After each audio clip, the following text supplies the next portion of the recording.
ధన్యవాదాలు మేడం. తర్వాత శాసన మండలి సభ్యురాలు కావలి గ్రీష్మ ప్రసాద్ గారిని మాట్లాడవలసిందిగా కోరుతున్నాం. అందరికీ నమస్కారం అండి. వేదిక మీద ఉన్న పెద్దలకి, వేదిక ముందున్న పెద్దలకి, కళాకారులకి, చిన్నారులకి, ప్రతి ఒక్కరికి పేరు పేరున అందరికీ నమస్కారాలు. చాలా సంతోషంగా ఉంది.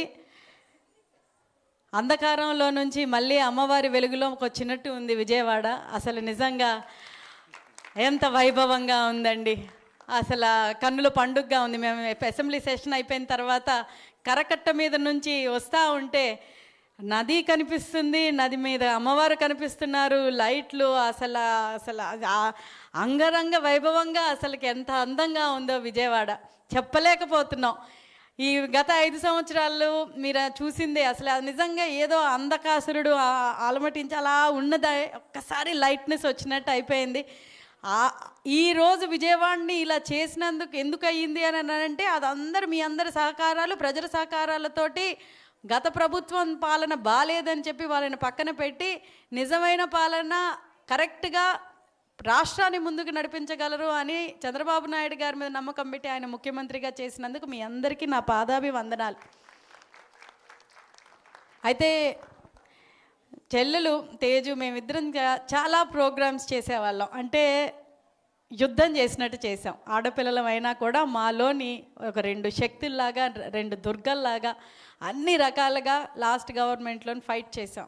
ఈరోజు మా కష్టాన్ని గుర్తించి తన్ని చైర్మన్ చేయడం కానివ్వండి, లేకపోతే నన్ను ఎమ్మెల్సీ చేయనివ్వడం కానివ్వండి, మా కష్టానికి ప్రజలకి ఇంకా సేవ్ చేసేటట్టు చంద్రబాబు నాయుడు గారు మాకు ఈ అవకాశం ఇవ్వడం మా పూర్వజన్మ సుకృతంగా మేము భావిస్తున్నాం.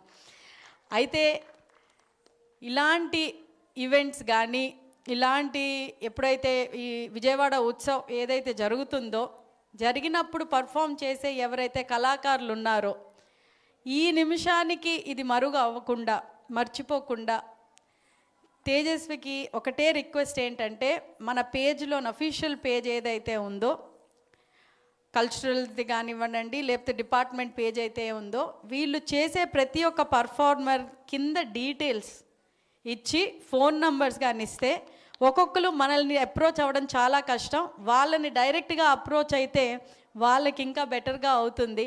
ఇది ఒక చిన్న సజెషన్. అదొకటి సజెషన్. ఇంకోటి ఏంటి అని అంటే, మీరు కూడా, మనందరికీ స్మార్ట్ ఫోన్స్ ఉన్నాయి, మీరు కూడా వాళ్ళ కళని ఒక వీడియో తీయండి.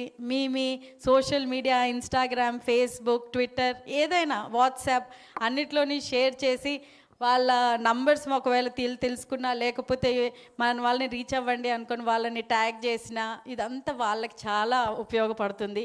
ఇది ఒక రిక్వెస్ట్ మీకు చేస్తున్నాను. నా చక్కటి అవకాశం ఇచ్చినందుకు పేరు పేరున మీ అందరికీ కృతజ్ఞతలు తెలియజేసుకుంటూ, కళాకారులు లేనిదే సమాజమే లేదు. కళలలోని కళల ప్రపంచాన్ని మనకి చూపిస్తూ మన కలతలనన్నీ పక్కన పెట్టే కళాకారులకి మరొకసారి పాదాభివందనం చేస్తూ సెలవు తీసుకుంటున్నాను. Thank you very much. చాలా చక్కగా మాట్లాడారు మేడం. మన కలతల్ని దూరం చేసేవారే కళాకారులు. ఎంతో అద్భుతంగా చెప్పారు. రాష్ట్ర నాటక అకాడమీ చైర్మన్ గుమ్మడి గోపాలకృష్ణ గారిని మాట్లాడవలసిందిగా కోరుతున్నాం.